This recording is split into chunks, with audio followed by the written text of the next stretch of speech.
jira jirtu hordoftoota YouTube channel kiyyaa nagaan waaqayyo isiniif haa baay'atu bakka jirtanitti akkam jirtu nagaa keessan baay'ee nagaadha galata waaqaa ta'u egaa amsa yookaan erga shamarran lama isin biraan ga'uufan dhufe jechuudha al takkaatti viidiyoo tokkoon ijoollee lamaaf jechuudha yaada keessan barreessitu jechuudha viidiyoo kan aga dhumaatti ni dhaggeeffattu sabooda yaada keessanii ni hirtuuf jechuudha. Ijoolleen kun baay'ee keessattuu isheen tokko baay'ee na gaddisiisteerti jechuudha. Akkaataa isheen itti natti himattee fi wanta isheen keessa jirtu baay'ee nama dhiba jechuudha. Ijoolleen keenya ani beeku bakka wanti kun baay'ee rakkisaa ta'eera waa'een jaalallee ofii jedhanii abbaa manaa naa ta'aa borii maal kun baay'ee rakkoo ta'aa jira jechuudha. Kanaafuu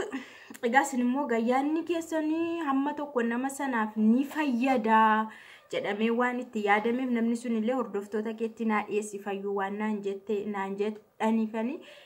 lamaan isaanii sinii fide jechuudha. Jalqaba irratti jechuudha isheen tokko jaalallee nan qaban ture jettee maatiinis ni beeku waraqatas ergateera jettee ani gabaasee sirriitti masheen garuu baay'eedha kan isheen riikoordiidhaan na ergite baay'eedha garuu yaanni isaa sinii gala sinitti sin baay'ata waan ta'eef adeemsa isaa kan sinitti himu iddoo masaan gahan irraa ka'eetan sinitti hima jechuudha. Kanaafuu waraqaa ergatee jaalallee kiyyadha. Baay'ee wanta baay'ee isa dura gaa wal lolaas turanii walitti bu'aas turanii bilookii wal gochaas turanii bilookii irraas wal kaasaa turanii erga isheen bilookii gooteellee jaalallee masaa taate loltee bilookii erga gooteellee itoo isheen bilookii irra keessa jirtu maatiitti illee waraqaa ergatee maatiin hin beeknu jedhanii isheenis ani nama akkanaa hin barbaadu yeroo jettu waraqaa sana deebisanii gashanii guyyaa tokko jechuudha bilbila manaatiin kan arabaa jechuudha bilbileef hin beeka itti isaanii bilbila manaatiin jechuudha. Yeroo tokko bilbila manaa sana irratti bilbilee harmee isaa natti dubbachiise. Yeroo bilbila manaa sana kaasee hello jedhu harmee sagalee dubartiiti. Isa booda immoo maal nuun zariin keenya zarii namaatii gadi maal akkas akkamitti waraqanni keenya galaa naan jedhanii nan nahee bilbila sana nan cufee haadha isaa ta'uu nan baree waraqanni deebi'eera waan ta'eef haadha isaa ta'uu nan baree nan rifadhe bilbila sana nan cufee isarraa bilookii nan kaasee isa booda waraqanni irra deebiidhaan maatii kootti ergamee jaarsummaan dhumee jettee erguma kanaa kaasee isa durallee gargaaraa turteetti nama kana isa durallee itoo maatii biraan ga'een itoo waraqaan ergamitu waan hunduun godhamiin gargaaraa turteetti. Sarraa kaastee immoo baay'ee gargaarte jechuudha. Baay'ee gargaartee suuqii gara 100,000 suuqii bantee fi akkasumas mana inni ijaarte gara 100,000 mana yeroo ijaartu garuu lafa haati isaa kennaniiftu jira jette isarratti mana sirriidhuma isaa sirriittan ijaaree jette isa booda jechuudha. Isa booda namni sun garuu amalli isaa sirrii miti jette osoma haadha bira taa'uuti haadha faana jiru nyaatallee manaa nyaatu hoteelaa nyaata alaa nyaata jette dubartoota garaagaraa faana waanuma garaagaraa godhe nan dhagahaa namoonni natti himu akka amalli isaa sirrii hin taane ana faanallee yeroo haasa'u baay'ee sirrii miti jette inni na aarsee na dhiisne immoo amma kanatti baaseeyyuu yoo na faana haasa'u kabaja tokkollee anaaf hin qabu akka dubartii tokko akka jaalallee tokkotti akka boraan haadha manaasaati jedhee of qopheessaa jirutti siruma kabaja kan jedhame naa hin qabu jechoota inni naan jedhu baay'ee akkam jedhee sitti ibsattee dhuguma waan ishee naan jettee jechuudhaaf illee namatti hin tolu yeroo dhufee nafaan haasa'u akkamitti akka inni haamilee koo tuqu jechoonni inni naan jedhu bakka baay'ee maallaqatti baaserra isa kana na gaddisiisatte. Namni kun kabajas naan qabu yeroo naa dhufusi jaalala natti hin haasa'u yoo dhufteellee yoo gara biyyaa dhufteellee ofii kee dhamaatee jiraatta hojjetattee jiraatta malee ani waan asii hojjedhee si jiraachisullee hin qabu naan jedha jette. yeroo baay'ee jechuudha yeroo dhufu jechoota hin taane natti dubbatee deemana yeroo dhufee na dubbisu waan man taane na tuttuqee deema akka waan ani bakka masaanuu beektu miti akka masaanuutti walitti haasa'uu jechuudha jarri kun baay'ee nama ajaa'iba kun jaalalleedha jedhamu masaanuudha jedhamu anaafuu naa hin galle yeroo isheen natti himattu namni tokko jaalallee isaati ergii ta'ee namni tokko jechuudha jaalallee isaa taanaan akkamittiin hin kabaju jaalala jechuun kabajadha jaalallu kabaja waan ta'eef jalqabuma namni sunu yoo si taasa'u yoo si jaallatu si kabajaa jira jechuudha kabajni keessa jaalala keessa kabajni sirriitti jira isheen immoo waan hundumaa asii gadeenatti dubbata bakka waan na ammanaa caqaa waanuma bakka jettee waan baay'ees balleessira suuqii ani isaa ijaaree bane 100 guuteef illee meeshaa shi keessaa fixateetu maallaqallee baankii irraas liqeeffateera amma sa liqeeffateen immoo daganaa irra deebi'ee hojjechaa jira jettee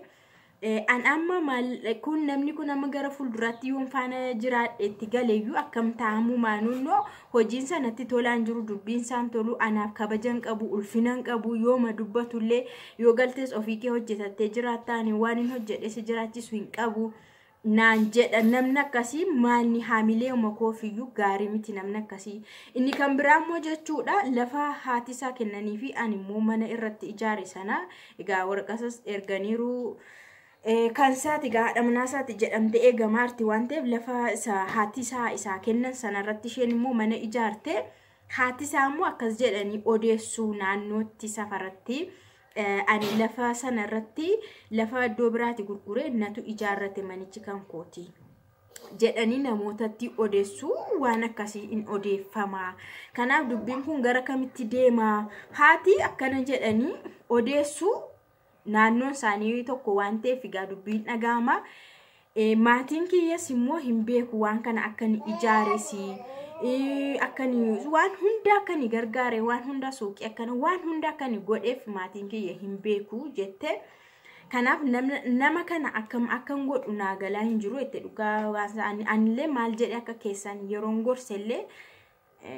irra dhaabbadhee maal jedhe akka murteessuuf dhugaa waaqa naagaluu dide jechuudha siruma naangalle jechuudha dubbiinsaa jechiisa haalisa adeemsisaa jechuudha wanti jedhamaa jiru sirrii miti jechuudha namni kun na kabajaan jiru jaalalas naa qabaa hin jiru isaaniyyuu immoo waan badaa sin hojjeta waan badaa dubartoota faanillee yeroo tani dhaga'u jira nyaata hoteelaa nyaata akka barbaade ta'a yeroo dhufu immoo anarrattis akka barbaade dubbata waan ma barbaade naan jedha kanaaf amma an haamilee kun na tuqe namni kun kana faanaan bor itti galee jiraachuuf illee yaaddoonatti ta'aa jira itti egaa sini ibseera jechuudha sini ibseera birrii kaashiidhaan hamma lakkaamu 200 olitti baaseera jettee isheen garga dhaqxeeti dalagdee sumatti asara kabde jechuudha kan an maal akkan jedhu hin beeku garuu maqaadhaaf immoo walumatti jiru garuu gidduu isaanii immoo nagaan hin jiru walii galteenis hin jiru kabajnis hin jiru yaada nama kana anaaf naagaluu dideera yookaan akka isheen isa loltee bilookii gootu fa'aa barbaadeetu akkana amma naacaqaan jechootan taane jedhaan ta'ee dhiisuuf jedhee ta'ee yaanni isaa anaaf naan galle isin garuu akka sinii galetti mucaa kana yaada barreessan siniin jedha anillee dursa kabajatu dursa jedheeraani manasi jireenya sakamii suuqiisi maaliyyuu erga si jaallate si kabajuu qaba maatiin isaallee si kabajuu qabu waan hin taane dalagamuu hin qabu sirees maatii gidduutti wanta xiqqootu addaan nama baasa waan ta'eef maatii gidduutti wanti hin taane ta'u jechillee eeggatamuu qaba namoota wal jaallatan gidduu maatii tokko maatii gidduutti baay'ee kabaja malee wanti badaan tokko tasa ta'uu hin qabu dogoggoraan illee jechuudha of eeggannoon baay'ee barbaachisaadha warra soddaa gidduutti maatii gidduutti jechuudha kanaafiyyuu mee mucaa kana ani garuu mucaa kana kallattiidhumaan voiisii kee si waraabe viidiyoodhaan hankee haa dhaggeeffatanii waan ati jettu sirriitti hubatonnan mucaan kun sagaleen kee lakki gadi akka hin baane namoonni dhagahan namoonni sagalee koo beekan danuun jiru jettee yoo si danda'ame ofiidhuma kee dhaggeeffadhuti gar hordoftootatti naa dhiyeessite ana akka naa galee hamma naa galetti kan dhaggeeffadhetti sinii dhiyeesseera mucaa kana akkam haa taatu isin yaada kennituu fi murteen garuu kan abbaati namni namaa yeroo yaadu akkana togoote jedha na kan biraammoo maallaqa kiyya irraa deebifachuu nan danda'a itti isheen anas irratti gaafadheeran maallaqa kee akkamiin goote irraa deebifachuu dandeessa jennaan jalqabaa kaasee namni kun maal akka ta'e maatiin kiyyallee hin beeku ergiidhaan gargaaruu jalqabeeti kan inni waan hundumaa kanayyuu irra ga'e kanaafuu ani maallaqa kiyya irraa deebifachuu harkaa fudhachuu nan danda'a jetteetti weel maallaqa harkaa fudhachuu hin dandeessi taanaan baay'ee gaariidha garuu waa'ee namummaasaa gaa'ela dhaabbachuu isaanii jaalallee ta'uusaa isa kana nama akkasiifaatu jiran siniin jedhan nama maatiin illee keessa galee wanta biraa dubbatuufaa keessa jira mee nama kanaan maal jettu siniin jedha viidiyoon kiyya ni dheerate waan ta'eef kan mucayyoo ishee bira viidiyoo ka biraatti siniin biraan gaachuudha isa kana garuu haga dhumaatti daawwattanii mucaa kanaaf yaada kennituuf siniin jedha baay'ee galatoomaa siniin jedha sin jaalladhaa waan dhaggeeffataniifis waan yaada keessaniifis obboleettii keessaniif kun furmaata ta'a kan jirtanii yaada keessan barreessaaf siniin jedha ciao